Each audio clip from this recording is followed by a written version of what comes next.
Jesus Cristo, Filho de Deus. Então, boa noite, família. Basicamente, é assim que o livro de Marcos começa. E é incrível. Hoje a gente vai continuar a nossa série no livro de Marcos. E eu amo esse livro porque, literalmente, é um dos livros que mais tem impactado.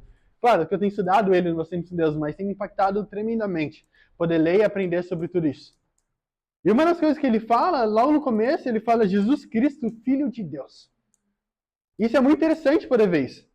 Porque o primeiro capítulo, o primeiro versículo, descreve a pessoa de Jesus Cristo como Filho de Deus. Antes disso ter sido visto em qualquer outro lugar no mundo, alguém se autoproclamar o Filho do Deus vivo. Esse era Jesus Cristo. E aí Marcos fala como o primeiro evangelho. Então o primeiro a ter sido escrito, ainda até agora. A primeira coisa, ninguém nunca mais tinha visto isso. E a primeira notícia bombástica que ele traz para o povo de Deus é que ele fala, sabe, se tem uma mensagem que eu quero passar para o mundo inteiro, é que Jesus Cristo é o Filho de Deus. Imagina isso. É olhar para o mundo inteiro e pensar qual que seriam as melhores palavras para mim começar esse evangelho. Avisando a ele sobre quem que eu estou falando. E não para ali, porque o mais incrível é ver que, na verdade, a vinda de Jesus para a Terra é vista como um rei. Ele não apenas entrou, ele precisou de uma introdução.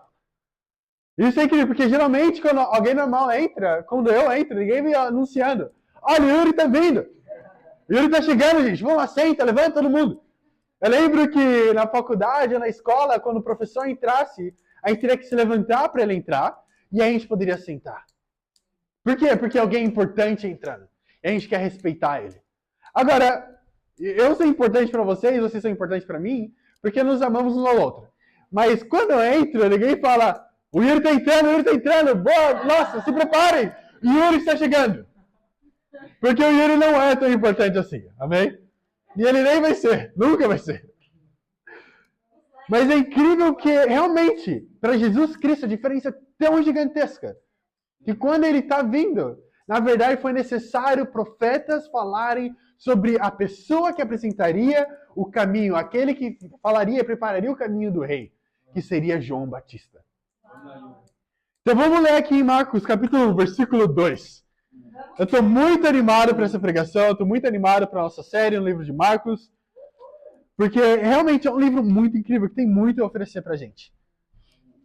Então vamos para cá, para Marcos, capítulo 1. Nós vamos ler o versículo 2 ao versículo 4, que fala assim: conforme está escrito no profeta Isaías, enviarei à tua frente o meu mensageiro. Ele preparará o teu caminho. Voz do que clama no deserto. Preparem o caminho para o Senhor. Façam veredas retas para ele. Assim surgiu João, batizando no deserto e pregando o batismo de arrependimento para o perdão dos pecados. Uau! Então o que está acontecendo aqui? Fala que realmente ele está falando sobre não fala, né? Profetização? Isso existe essa palavra? Uma profecia, muito obrigado. Uma profecia sobre João Batista, que ele viria preparando o caminho do rei. Por isso o título da pregação de hoje é Prepare o caminho do rei. Prepare o caminho do rei. Agora, por que isso é tão interessante? Porque Marcos começa o livro nos direcionando para o cumprimento da profecia descrita em Isaías, através de João Batista. Da voz daquele que clama no deserto. E basicamente ele fala, prepare o caminho do rei. Isso é que a profecia fala. Então o papel de João Batista era tão importante que temos profecias sobre ele. Agora, isso é muito importante entender, porque a Bíblia fala sobre muitas profecias, certo? E a maior delas, na realidade, é sobre Jesus Cristo. Agora, João Batista era tão incrível, ao ponto de Deus é uma profecia para Isaías, para Malaquias, sobre quem viria preparando o caminho do rei. Sobre um homem como eu e você. Uma profecia foi feita sobre ele. Então, realmente, o papel de João Batista era bem simples, preparar o caminho do rei. Basicamente, preparar as pessoas para a vinda de Jesus. Muitos de nós temos familiar com a profecia sobre a vinda daquele que prepararia o caminho para Jesus Cristo. Prepararia o caminho para o rei. Em Isaías capítulo 40, mas a minha favorita está em Malaquias. Vamos para Malaquias. Claro, a gente vê lá em Isaías capítulo 40 que fala que agora ele referencia aqui, certo? Em Marcos capítulo 1, mas essa não é a única profecia que está escrita sobre ele. Em Malaquias capítulo 3, se você ler o versículo 1 e 2, é outra profecia também falando sobre o papel de João Batista. E é o que nós vamos ler agora. Então, Malaquias capítulo 3, versículo 1 e versículo 2. A Bíblia fala assim: Vejam, eu enviarei o meu mensageiro, que preparará o caminho diante de mim. Então, de repente, o Senhor que vocês buscam virá para o seu templo. O mensageiro da aliança, aquele que vocês desejam, virá, diz o Senhor dos Exércitos. Mas quem suportará o dia da sua vinda? Quem ficará em pé quando ele aparecer? Porque ele será como fogo do ourives e como sabão do lavandeiro. Uau! Aqui ele fala, olha, eu vou enviar um mensageiro que preparará o caminho diante de mim, a quem vocês tanto esperavam. Então quer dizer que o povo de Deus estava realmente esperando pela vinda do Messias. Eles realmente ansiavam pela vinda dele. Depois de Davi ter caído, ter tido a queda, depois Salomão, depois de ter dividido o reino, depois de ter sido levado cativo, o que eles mais esperavam era a vinda do Messias. Era a vinda do rei que restauraria a glória do povo de Israel novamente um dia. Então aqui ele está falando, olha, essa vinda vai vir realmente. E é tão importante que eu vou mandar um mensageiro que vai preparar o caminho desse rei. Então eles estavam contando e esperando ansiosamente pela vinda dele. Em Mateus capítulo 21, versículo 9, fala que eles estavam esperando tanto a vinda dele. Tanto a vinda de Jesus Cristo, que fala da entrada triunfal de Jesus Cristo em Jerusalém.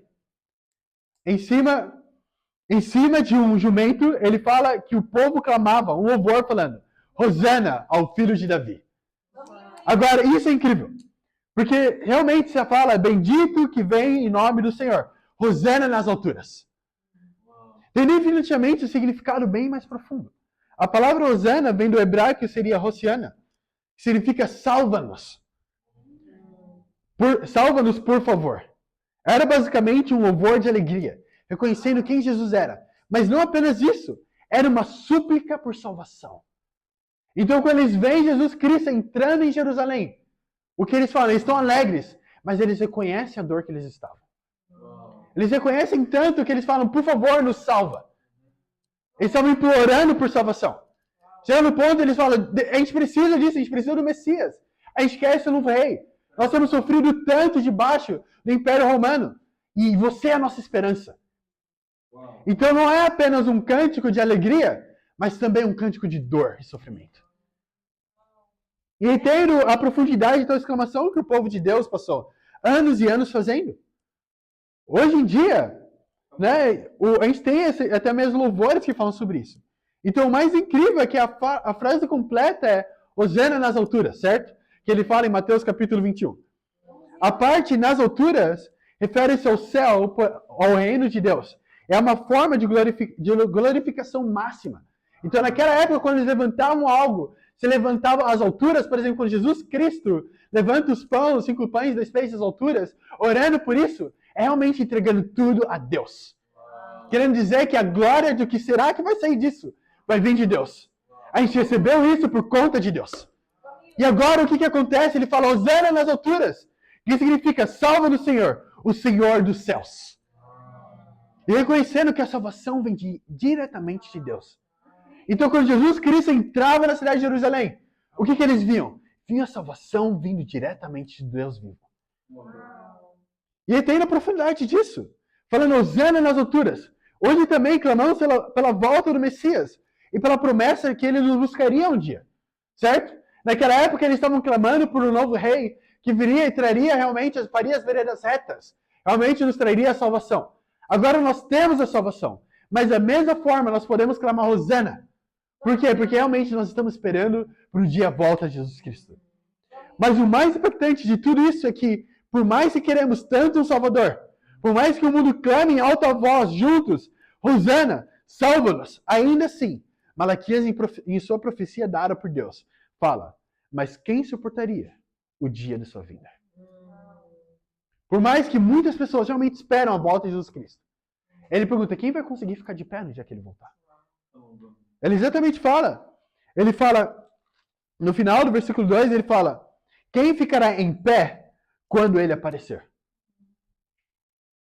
Quando ele veio, entrou no jumento, realmente as pessoas estavam animadas e tudo mais, mas agora, quando ele voltar agora, quem vai poder ficar de pé? Quem suportaria a sua vinda? Vamos lá, Yuri. Para quem realmente esse canto de Hosana nas alturas seria uma alegria? E para quem seria uma dor? O primeiro ponto da aula de hoje é, e se o Salvador voltasse? Hosana nas alturas é salvo no Salvador, realmente vindo dos céus. Agora, mas e se ele realmente voltasse? E se o Salvador voltasse? A pergunta que eu quero te fazer hoje é essa. E se o Salvador voltasse agora? Será que você suportaria a sua vinda? Quem ficaria de pé quando ele voltasse? Será que ele te acharia como João Batista, a preparar o caminho do rei? Eu acredito que como João também somos chamados para preparar o caminho do rei. Nós não somos chamados para fazer parte de uma comunidade, uma sociedade, um grupo religioso. Nós não somos chamados para ficar realmente realizado, tendo um tempo legal, animando e encorajando apenas uns aos outros. Mas isso aqui é realmente para preparar o caminho do rei. É isso que nós temos feito, certo? A gente está preparando o caminho do rei, fazendo as veredas certas. Para que um dia, quando ele voltasse, eu puder falar que eu vou suportar a volta dele. Quando ele voltar, eu vou estar de pé.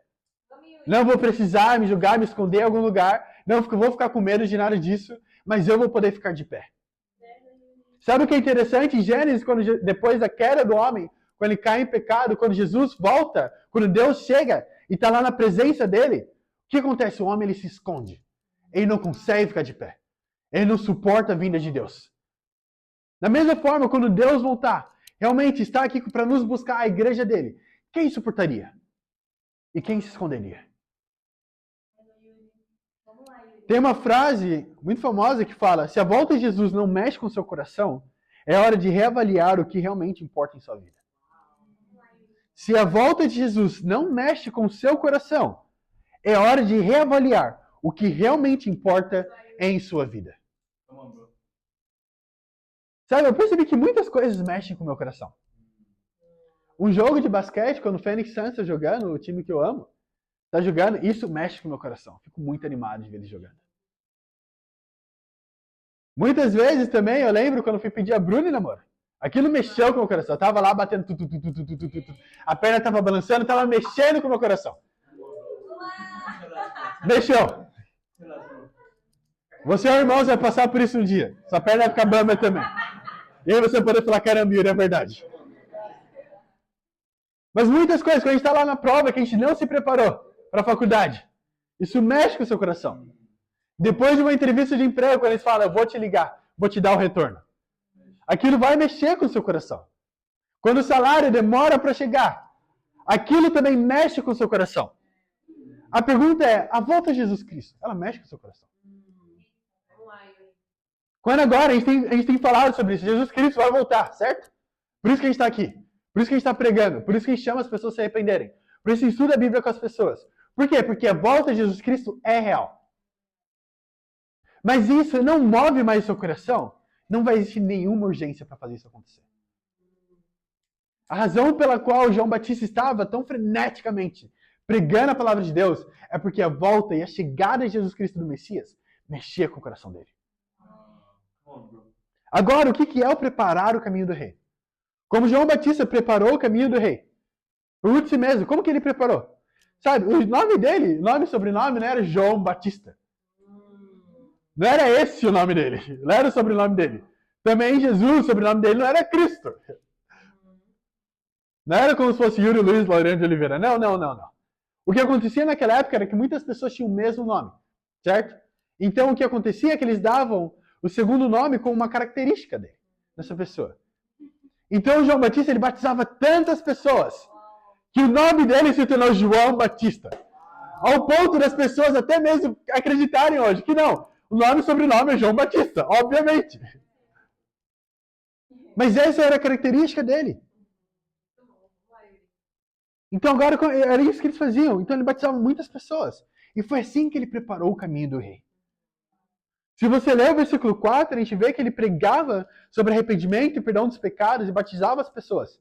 Era assim que ele preparava o caminho do rei. Agora a pergunta é, como você tem preparado o caminho do rei? Como você tem preparado realmente as pessoas à sua volta para a volta do rei? Sabe, quando eu penso realmente em Jesus Cristo e a volta dele, eu realmente penso que é uma pessoa extremamente importante chegando na cidade. Tá? E tem vários tickets abertos para poder participar dele. E eu fico pensando que é alguém que eu amo muito. Se o Phoenix Suns viesse para cá, eu não importa o que aconteça, eu daria um jeito de poder estar nesse jogo da NBA. O Phoenix Suns vai estar em Maputo.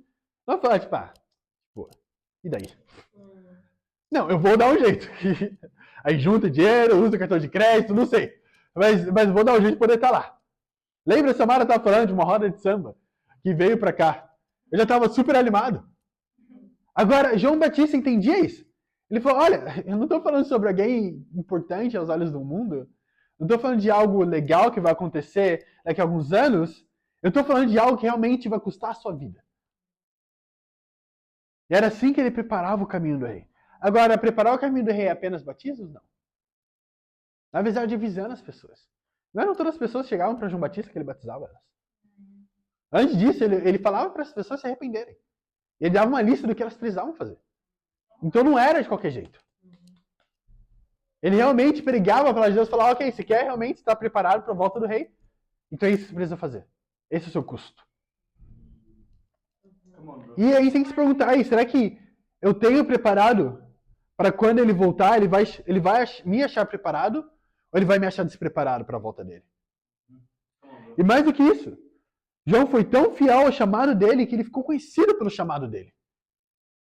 Ele diminuiu tanto que o chamado dele tornou mais conhecido do que ele mesmo. Mas agora, hoje, se fosse te dar um nome hoje, como eles faziam naquela época, qual seria o nome que você receberia? Será que eu seria conhecido como Yuri o impuro? Porque ele é tão impuro e não consegue ter uma conversa normal. Então, esse é o nome dele agora. Ou então Yuri orgulhoso. Nossa, não quer ouvir ninguém. Aquela pessoa tão orgulhosa. Ou então Yuri amargurado. Não consegue perdoar. Tudo pra ele sempre não consegue. É como se fosse guardar um arquivo de cada pessoa. Não tem um relacionamento realmente puro com ninguém. Qual é a sua principal característica? Pelo que as pessoas te conhecem hoje? Será que é pelo quanto você ama as pessoas? Nossa, que incrível aquele irmão. Ele sempre ama todo mundo, ele dá seu coração para todo mundo sem falta. Nele não tem nenhum favoritismo. Eu vejo ele falando com as irmãs e com os irmãos, é realmente um relacionamento puro, ele encoraja uns aos outros, não está lá brigando por coisas bestas, ou então fazendo qualquer coisa que não seja realmente da Bíblia, ele é realmente um exemplo para mim.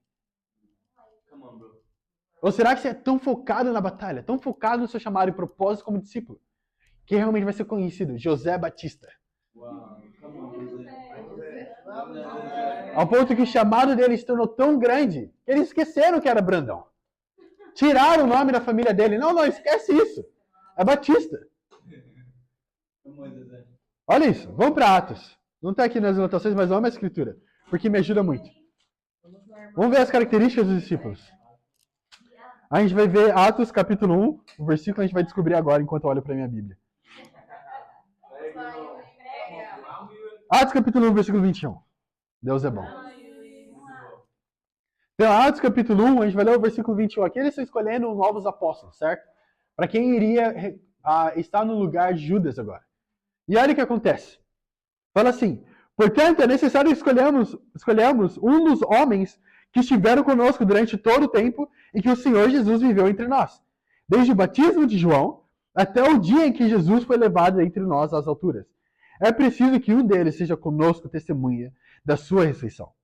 Então indicaram dois nomes. José, chamado Barsabas, também conhecido como Justo, e Matias. Agora, olha isso. Nós sabemos que Matias foi escolhido para ser o novo apóstolo, certo? Mas ainda assim, o discípulo de Jesus Cristo não era o líder, não era um dos apóstolos, era mais um discípulo. Mas pelo que ele era conhecido? O Justo. Ter a característica de Cristo não precisa ter um título de liderança. João Batista não recebeu aquela característica dele como João Batista porque ele estava liderando. Ou porque profecias foram feitas sobre ele? Vamos lá, Yuri. Ele recebeu aquilo porque ele entendia o foco dele, qual que era o chamado dele. O volta de Jesus Cristo realmente movia ele. Vamos para Marcos, vamos voltar para Marcos. Vamos lá no capítulo 1. Marcos capítulo 1, a gente vai ler o versículo 9.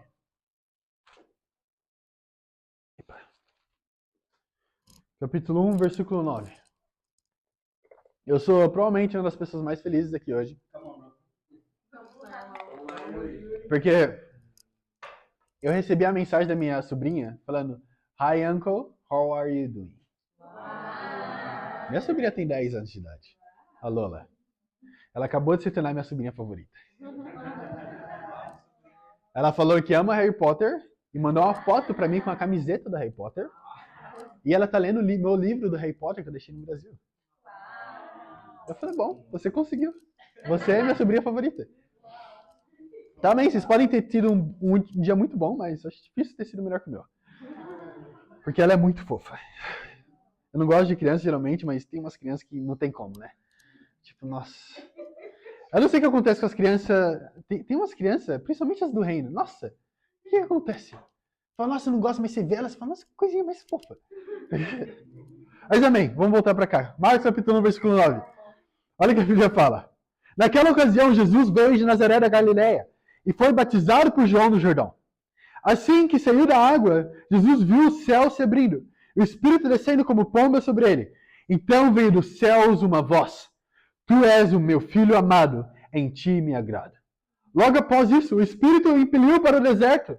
Ali esteve 40 dias, sendo tentado por Satanás. Estava com os animais selvagens, e os anjos o serviam. Uau, imagina isso. Jesus Cristo acabou de ser batizado. E logo após sair das águas, os céus se abriram.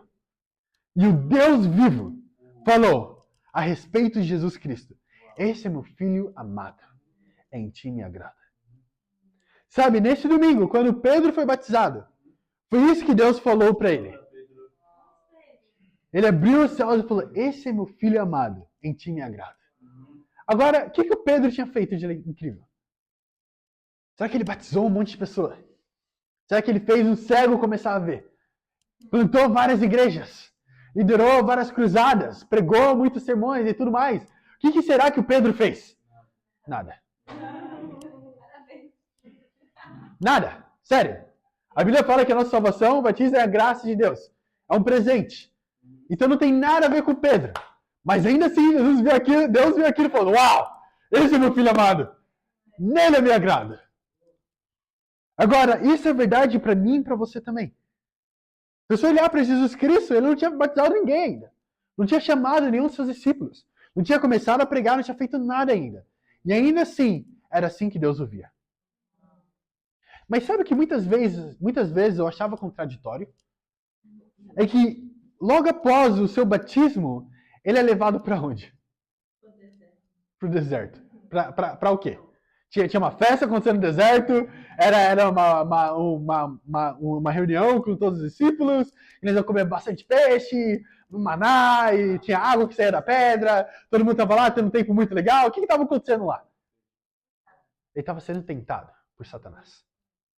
Pensa nisso, logo após o batismo dele, Satanás, especificamente, ele reservou 40 dias para ficar lá com Jesus tentando ele. E o que vocês acham que aconteceu com Pedro logo após o seu batismo? Tudo virou rosas, a vida virou um morango, ele não teve mais nenhum problema. De lá para cá, ele nunca mais lutou com nada, não teve nada. Não, ele chegou na luta e pronto para derrubar mais um gigante. O que acontece é que logo após o batismo, a vida não fica mais fácil. As tentações não desaparecem. Os problemas não são jogados pela janela. Não é que você fica tudo... Não. A batalha acabou de começar. Antes disso, Satanás não estava lá 40 dias especificamente com Jesus lá. Agora, ele vai lá para o deserto e fica só ele e Satanás sendo tentado. Agora imagina isso. Em Apocalipse capítulo 3, versículo 19, fala: Aquele que eu amo, eu repreendo e disciplino. Seja, pois, zeloso e arrependa-se. O que isso mostra? Mostra que vai acontecer com cada um de nós. Por quê? Porque este é meu filho amado. Ele fala, aquele que eu amo, eu vou lidar dessa forma. Eu vou ter que te testar por meio do fogo. Você vai ter que passar por muitas tentações e provações. Porque eu amo tanto você, eu quero que você realmente tenha uma vida piedosa com Deus. Então eu vou ter que te disciplinar. Ele fala, aqueles que eu amo, eu repreendo e disciplino. Então, se você não tem sido repreendido ou disciplinado por Deus de alguma forma, eu ficaria assustado. Geralmente, pelo menos pra mim, como eu vejo que a minha vida tem alguma coisa que eu tô perdendo, assim, foco, é quando tá tudo muito certo, não tem nenhum problema. Quando tá, nossa, mil maravilhas, eu sempre paro e penso, algo tá vindo. Eu falo, não, tá muito bom esse negócio aqui. Tá muito bom, eu já começo a ficar mais hora, começou a jejuar, orar e bum, acontece alguma coisa. E é sempre assim. Os momentos que eu mais estive feliz na minha vida como discípulo, sempre algo muito difícil acontecia. Eu lembro, 3 dias antes da conferência na África do Sul, eu estava me preparando para a pregação do domingo, que o título era God is Able, Deus é capaz. E eu lembro de receber uma ligação. Eu estava no aeroporto esperando um dos 4 dias aí que eu estava, acho que era na quinta-feira. Estava esperando um irmão ou uma irmã chegar do aeroporto, que estava vindo de fora. Eu lembro de receber uma ligação da minha mãe, seguida por muitas fotos do meu irmão gêmeo. E eu não acho que eu lutei tanto com focar em Deus na minha vida antes. Meu irmão gêmeo, ele estava internado no hospital, com um problema que o rim dele estava começando a falhar. E aí eu comecei a ficar muito preocupado. Eu comecei a questionar Deus. Nossa, Deus, por que isso está acontecendo? Eu tô aqui tentando pensar, realmente receber os irmãos vindo de fora, servir no teu reino, poder ajudar as pessoas. Mas por que você permite que isso aconteça? Mas eu não acho que eu seria tão apaixonado, com tanto zelo na pregação, ou então durante a conferência, se isso não tivesse acontecido. Porque isso fez com que eu estivesse ainda mais próximo de Deus. E muitas outras vezes, as mesmas coisas semelhantes aconteceram. O segundo ponto da pregação de hoje é: eu seria encontrado na beira do mar. Então o primeiro ponto foi: e se o Salvador voltasse? O segundo é: eu seria encontrado na beira do mar. Agora, por que isso? Olha isso, vamos ler o versículo 16 ao 20.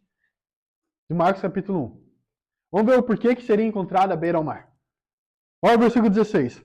Andando à beira do mar da Galileia, Jesus viu Simão e seu irmão André, lançando redes ao mar, pois eram pescadores.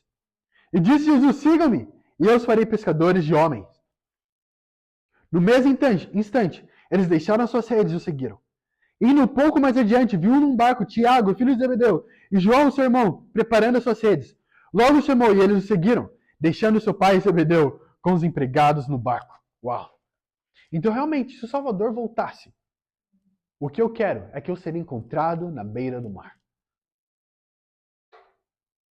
Eu quero ser encontrado trabalhando para trazer mais almas para o reino dele. Sabe, fazer discípulos, assim como pescar, não é tão fácil assim. Existe uma técnica realmente específica, muito preciosa, que você precisa usar para fazer outros discípulos. Não é algo que acontece nem mesmo por acaso. E tem algo que eu vou te ensinar hoje, que é o segredo de fazer discípulos. Você quer fazer discípulos? Vou te contar o segredo. Paciência. Esse é o segredo. Você quer formar Cristo no caráter de alguém, você precisa ter muita paciência. Da mesma forma que criar realmente uma criança, ou então disciplinar uma criança para que ela possa obedecer e ser diligente, o que você precisa ter? Muita paciência. Para você não acabar fazendo com que aquela criança, né? Amém. Você precisa ter muita paciência, muito cuidado. Eu tenho muitos sobrinhos. Muitas vezes eu tinha cuidado e era difícil. Porque naturalmente eu não tenho muita paciência com crianças. E aí eles iam correndo de um lado para o outro, e falavam: para de correr, para de fazer isso, aquilo, outro. Você não é meu pai? Eu falo: o quê? O que você falou? E aí a paciência saía do Yuri. Não existia mais paciência no Yuri. E aí fazia com que aquela criança, meu sobrinho, ficaria ainda mais ainda. Porque ele viu que me irritou. Ele continuaria fazendo mais e mais e mais. Mas para fazer discípulo não é diferente, você precisa ter muita paciência. Sabe, não sei se vocês já pescaram antes. Ou já foram fazer pesca. Eu gosto muito de pesca. Amo pescar, na verdade. É uma coisa que eu gosto muito. Na África do Sul fui fazer isso algumas vezes também, foi muito legal. E no Brasil eu fazia isso bastante também. Não bastante, mas fazia. De vez em quando. Bem de vez em quando. Mas é o que eu gosto muito. E qualquer pescador vai te dizer a mesma coisa. Mesmo nos pontos mais movimentados com peixes. Você pode ficar lá horas e horas e não pegar nada. Mas se você tiver paciência, quando você menos esperar, vai sentir algo puxando o seu anzol. Algo puxando a rede que você acabou de lançar. E quando você for ver, finalmente, é o Pedro! E você tira o Pedro lá de dentro da água e fala, nossa, que incrível um peixe. Um peixe muito raro. E aí você pode puxar ele para dentro do barco. Mas sabe, o chamado que Jesus fez para os primeiros discípulos não era apenas de estar com eles lá na batalha, mas para aprender e fazer o que eles estavam fazendo. Basicamente um chamado para serem imitadores de Cristo. E o incrível é que eles não tomam nenhum tempo, eles falam que imediatamente. Até mesmo os filhos de Zebedeu vão lá e falam na mesma hora, deixa o pai sozinho com os criados. E vai lá e começa a seguir Jesus Cristo. Agora, se eu quero achar pescadores, onde eu iria? À beira do mar. Jesus foi intencional sobre como ele ia chamar os discípulos dele. E ele sempre vai ser intencional sobre o chamado. Agora, se eu quero achar pescadores também, preciso fazer a mesma coisa. Fazer discípulos não é o que acontece por acaso. Nós precisamos ser intencionais sobre isso. Não podemos esperar que do nada um peixe irá morder a isca. Se você não espera isso acontecer. Você precisa realmente ser intencional sobre isso. Sabia que tem iscas diferentes para peixes diferentes? Então, se eu quero um tipo de peixe específico, eu tenho que colocar a isca específica para aquele peixe. Senão ele não vai morder. Nossa, quero tanto uma tilápia. Eu coloco uma isca para um tubarão. E aí vai lá e me leva junto com ele. Eu não estava preparado, queria a tilápia ver o tubarão. Mas isso é a realidade. O tipo de peixe que eu quero pegar, eu preciso ser intencional sobre isso. Mas o que acontece no mundo religioso? Eles acreditam, eu não vou deixar minha luz brilhar, ou então vai acontecer por acaso, ou então eu vou compartilhar minha fé apenas com as pessoas que eu conheço, porque já é bem mais fácil, já conheço elas, eu não quero ir para as pessoas que eu não conheço, e não é assim que funciona, como discípulo. Na realidade, eu acho que eu nunca batizei uma pessoa só que eu conhecia. E do resto, nenhuma delas. Todas as pessoas foram pessoas que eu tive que parar na rua, compartilhar minha fé, e as pessoas estudam a Bíblia e foram batizadas. Mas por quê? Porque foi intencional, não foi do nada que por acaso eu fui lá e compartilhei minha fé com o Vitor. Tipo, nossa, de repente eu compartilhei minha fé aqui, me achei aqui. Não, não é assim que acontece. Não foi do nada que a gente sentou e calculou o custo com o Manias. Não foi do nada que a gente achou, nós na água, tava lá nadando na praia, tava lá com o Pedro e falou, a gente tá aqui já, por que a gente não batiza você? Não é por acaso que as coisas acontecem, a gente precisa ser extremamente intencional sobre isso. Agora, o que significa ser intencional? Você precisa tomar muito cuidado. Então, cada pessoa com quem você estudar a Bíblia, você precisa pensar num plano específico para aquela pessoa. Pensa nisso. Quando você estuda a Bíblia, Deus pensou num plano específico para você. Você lembra em Jeremias 29, do 11, que fala, Deus tem planos para você, planos de fazer prosperar, não de causar dano. Isso é um plano específico para cada um. Agora, quando eu estudo a Bíblia com a pessoa, eu não posso pensar que o mesmo plano que eu tenho e generalizar ele e esperar funcionar com todo mundo. Pessoas diferentes precisam de anzóis e iscas diferentes. Então, quando eu estudo a Bíblia com alguém, eu preciso ser específico sobre isso. O que essa pessoa precisa para se sentir amada? O que ela precisa para se sentir realmente parte? Porque eu não quero que ela sinta um projeto. Eu lembro da pior, acho que uma das piores coisas que eu já ouvi de uma pessoa que estava estudando a Bíblia foi na África do Sul. Foi depois do estudo, ele chegou para mim e falou, para mim e pro Bocan, ele falou, eu me sinto como se fosse um projeto na mão de vocês. Eu nunca fiquei tão chocado assim na minha vida antes. Ele falou isso porque toda hora que eu falava com ele era só estudar a Bíblia. Toda hora que eu ia lá, tava lá no estudo, ele chegava, acabava o estudo, você pode orar para terminar, ok, ele orava, terminava, saía, entrava outra pessoa. Nem tinha tempo para ter convívio. Durante a semana, eu não mandava mensagem para ele falando, oh, olha esse Reels que legal que eu assisti. Nossa, você está fazendo o quê? Não tinha uma amizade. Então, realmente, era mais um projeto. Era mais um número que eu queria. Não era alguém para a família. Não era realmente olhar e falar, nossa, Peraldino, eu quero que você se torne meu irmão. Eu te amo tanto como pessoa, eu quero que você se torne o meu irmão, parte da minha família. Então a gente precisa ser intencional sobre as pessoas. E amar a vida delas. E esse é um chamado tão importante, porque as pessoas são as primeiras... Esse chamado é tão importante, Jesus faz para eles. Porque essas são as primeiras palavras do ministério de Jesus Cristo. Mas as primeiras palavras do ministério dele são muito parecidas com as últimas palavras dele, em Mateus 28, do 18 ao 20. Ele fala, vão e façam discípulos. E aqui ele fala, olha, vou fazer com que vocês possam fazer discípulos também. As primeiras e as últimas palavras. Quer dizer que o ministério dele era sobre isso. Sobre fazer realmente preparar o caminho dele. Ele sabia que um dia ele voltaria. Um dia as pessoas poderiam morrer. E aí? Elas vão estar prontas? Agora, claro, a gente entende que não era sobre número, sobre batizar o maior número de pessoas, porque o ministério de Jesus sozinho teve apenas 120 pessoas. Jesus Cristo, pregando a palavra de Deus. Todos os dias, a pessoa mais diligente que eu consigo pensar. A pessoa mais amorosa. Ainda assim, apenas 120 discípulos. Então, não é apenas sobre números. Da mesma forma, sim, claro, números são importantes, mas não era apenas sobre isso. Jesus Cristo sozinho, ele estava lá, fez discípulos, ajudou as pessoas, mas... Amém. Mas eu acredito que o ministério dele era preparar. Eu tenho que pregar a palavra para o maior número de pessoas possíveis. Porque quando o momento chegar, elas vão estar preparadas. E aqueles 120 evangelizaram o mundo inteiro. Vamos voltar para Marcos capítulo 1. Voltar não, a gente já está lá, né? Acredito que vocês não saíram de lá. A gente vai ler o versículo 21.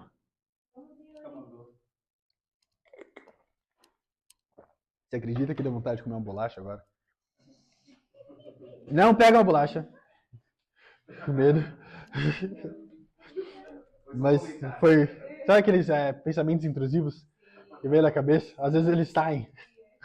Esse foi um deles. Mas amém, vamos lá, Mateus capítulo 1. Nós vamos ler do versículo 21 ao versículo 28, amém? A Bíblia fala assim: eles foram para Cafarnaum, e logo que chegou o sábado, Jesus entrou na sinagoga e começou a ensinar. Todos ficavam maravilhados com seu ensino, porque lhes ensinava como alguém que tem autoridade, e não como os mestres da lei. Justo naquele momento na sinagoga, um homem possesso de um espírito imundo gritou: o que queres conosco, Jesus de Nazaré? Vieste para nos destruir? Sei quem tu és, o Santo de Deus. Cala-se e saia dele. Repreendeu Jesus. O espírito imundo sacudiu o homem violentamente e saiu dele gritando. Todos ficaram tão admirados que perguntavam uns aos outros: o que é isto? Um novo ensino e com autoridade. Até os espíritos imundos, ele dá ordens e eles lhe obedecem. As notícias a seu respeito se espalharam rapidamente por toda a região da Galileia. Uau! Essa escritura é incrível. Então, sabe quando estamos indo pescar almas? Quando a gente está realmente na beira do mar, precisamos de imitar Jesus Cristo e pregar com autoridade, que a palavra de Deus nos dá. A autoridade que eu estou pregando não é a autoridade que Jesus tinha, porque ele realmente tinha toda a autoridade nos céus e na terra. Mas a palavra de Deus fala que ela me dá autoridade para pregar ela, para realmente trazer vida ao vale de ossos secos. Então essa autoridade que eu tenho não é do Yuri, mas da palavra de Deus. Então eu posso abrir a palavra de Deus e realmente desafiar qualquer pessoa. Então eu sou chamado a imitar Jesus Cristo. Pregar com autoridade. Agora, uma pregação, um estudo sem autoridade, é exatamente o que os mestres da lei estavam fazendo. Quando eles olham para o ensinamento de Jesus Cristo, ele prega com tanta autoridade. Totalmente diferente dos mestres da lei. Provavelmente algo que nunca chamaria o interesse de ninguém. Mas para mim, sabe o que é o meu parâmetro para saber se eu estou estudando a Bíblia com alguém? Usando a autoridade dada a mim pela palavra de Deus? Se eu estou no estudo da mesma forma que eu estou quando eu prego a palavra de Deus para vocês. Olha para os irmãos que já me viram nos estudos bíblicos. Eu provavelmente estou assim com a pessoa, falando, não, o que é isso, a escritura? Vamos abrir aqui, realmente parecendo maluco. Por quê? Porque eu estou pregando ela. Porque essa autoridade que Deus me deu. Então, vou pregar a palavra de Deus. Não pode ser algo, nossa, que tedioso. Não faz nenhum sentido. Que isso, nossa, esse cara está falando assim, sim, ok, legal. Vamos para a próxima escritura. Não pode ser assim. Quando a gente prega a palavra de Deus, ela nos deu autoridade. Ela nos deu autoridade para realmente expulsar os demônios. chamar as pessoas ao arrependimento. Para realmente repreender as pessoas, se for necessário. Usando a palavra de Deus. Não usando coisas que eu aprendi, ou então o que eu penso, ou então experiências próprias, mas usando a palavra de Deus. Prega, Yuri. Vamos lá, irmão. Sabe? E pode realmente. Eu acredito que as pessoas responderam da mesma forma que, se você pregar com a palavra de Deus, com a autoridade que ela te dá, elas vão responder da mesma forma que elas responderam a Jesus Cristo, por conta da confiança dele. De que o que ele estava pregando era a palavra de Deus. E você tem que se perguntar, se os seus estudos, ou então quando você comenta, ou tem a oportunidade de comentar algo nos estudos bíblicos, realmente não tem nenhuma autoridade ou confiança por trás disso. Pergunta, será que eu realmente entendo que eu tenho pregado a palavra de Deus? Será que eu entendo qual que é a profundidade disso? Será que eu entendo que o que eu estou fazendo aqui é algo que foi profetizado, que eu vou preparar para a volta de Jesus Cristo? Será que eu entendo que o que eu estou falando agora para essa pessoa vai determinar se ela vai ir para o céu ou para o inferno? Se eu realmente entendo isso, se eu entendo a profundidade que as palavras que eu estou falando, que eu estou pregando para aquela pessoa, o seu estudo vai mudar. Se eu tenho isso em mente, antes de começar um estudo bíblico, quando eu começar ele, vai mudar a intensidade que eu estou lá. Vai mudar o jeito que eu olho para essa pessoa. Vai mudar o jeito que eu leio as escrituras. Vai mudar o jeito que eu falo com ela. Vai mudar até mesmo a minha urgência. O meu amor por essa pessoa. Ela vai ver o tão urgente pela vida dela que ela vai ficar se perguntando, nossa, o que está acontecendo? Por que ele quer ensinar a Bíblia comigo tanto assim? Por que ele está tão intenso? Nossa, por que ela está falando comigo desse jeito? Como se eu fosse morrer amanhã? Porque realmente o que você acredita e confia naquilo que está falando. João Batista estava tão intenso porque ele não sabia quando Jesus Cristo iria vir. Ele não sabia quando as pessoas poderiam morrer, não sabia o que aconteceria. Então eles realmente pregavam falando, preparem-se e arrependam-se, porque o reino de Deus está próximo. E essa é a pergunta que você precisa se fazer. E se ele voltar? Você vai ser achado realmente beira ao mar? Lá pescando homens e mulheres para Deus? Ou vai ser achado como mais uma pessoa sentado no sofá? Talvez preocupado com a faculdade, preocupado com o salário, com o trabalho, com a sua família, preocupado com o que você vai estudar. O que realmente tem moldado e realmente levado o seu coração? A Bíblia fala que por conta da confiança e da autoridade com qual ele pregava, o nome dele ficou conhecido. Olha isso no último versículo que a gente leu. A gente pode ler no versículo antes, versículo 27. Fala que todos ficaram tão admirados que perguntavam uns aos outros, o que é isso? Um novo ensino e com autoridade. Até os espíritos imundos ele dá ordem e eles obedecem. As notícias ao seu respeito se espalhavam rapidamente por toda a região da Galileia. Se ele não tivesse pregado com autoridade, nada disso teria acontecido. Porque ele não seria diferente de nenhum outro mestre da lei.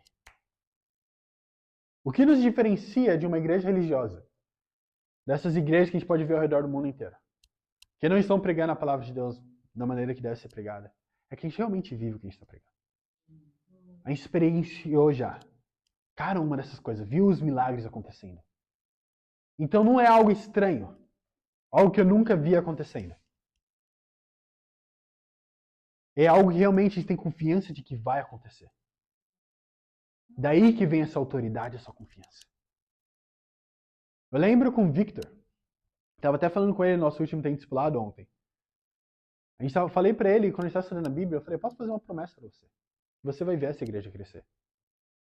Agora, por quê? Porque eu confio no meu talento, que eu posso fazer isso? Não. Porque eu já vi acontecendo muitas vezes.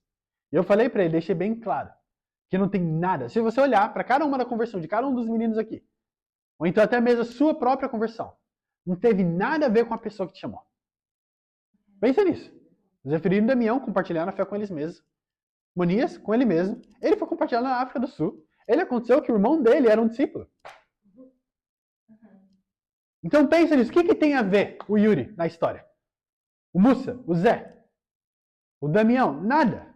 Eles não entram lá. O que acontece é que Deus quer salvar. Então realmente, você pode ter autoridade, porque você já viu acontecendo. Não é a primeira vez que eu vejo aqui em Maputo acontecendo. A gente viu na África do Sul, a gente viu no Brasil, viu em vários outros lugares. A gente vê ao redor do reino, quando a gente vê as boas notícias ao redor do mundo inteiro. A gente vê que isso tem acontecido já. Então, se eu vejo isso, eu tenho autoridade para poder falar. Eu já vi acontecendo. Aconteceu tantas vezes que não é mais uma pergunta se vai acontecer. Vamos para Gálatas, capítulo alguma coisa. Vamos lá, Yuri. Daí, irmão. Capítulo 5 ou capítulo 6? É um dos dois. Capítulo 6, versículo 9. Vamos lá. Vamos, Yuri. Vamos, Yuri. Vamos ler em português. Vamos lá, Yuri. A Bíblia fala assim: e não nos cansemos de fazer o bem, pois no tempo próprio colheremos se não desanimarmos.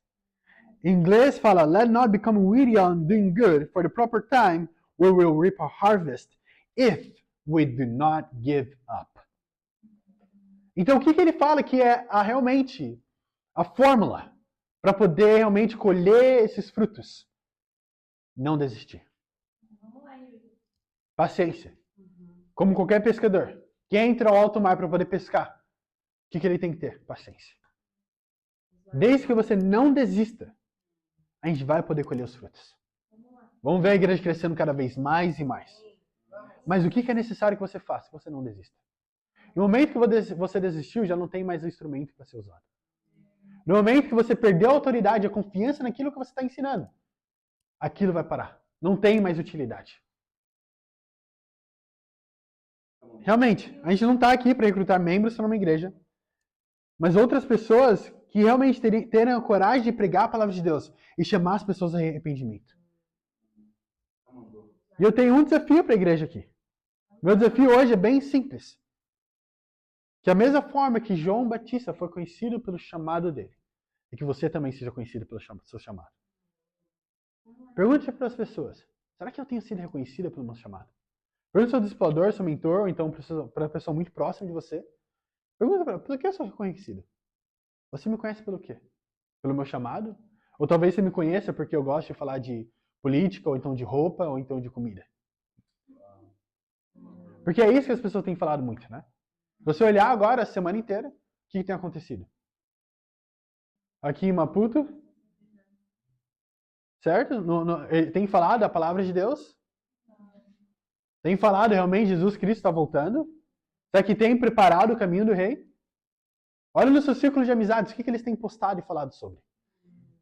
Sobre, não, a Frelimo isso, a Frelimo aquilo, então não, esse partido, esse, aquele partido. Isso vai salvar quem? Eu quero te ajudar a gente a pensar para poder realmente ver.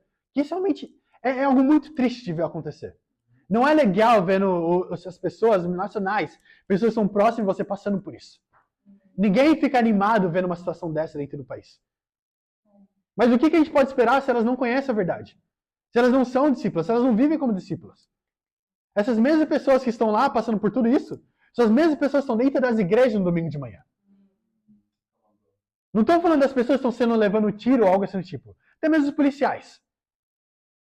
Ambos. Talvez até mesmo na mesma igreja, se calhar. Então qual que é o problema? É um partido político? É realmente o que elas escolhem, quem elas escolheram votar? O problema é que elas não conheceram a verdade de Deus sendo pregada. É que tem muitos mestres da lei pregando a palavra de Deus, sem autoridade e sem confiança, que não vai mudar a vida de ninguém. Então, se nós, como discípulos, escolhemos realmente cair nesse mesmo engano, de deixar nos levar para essas preocupações, não porque a greve, porque isso, porque o partido, porque todas essas coisas acontecendo, ou então a minha faculdade, ou então isso, dinheiro, se a gente for levado por essas coisas, quem vai preparar o caminho do rei? Quem vai realmente fazer as veredas retas para que as pessoas possam receber a salvação? Quem vai ser o próximo João Batista?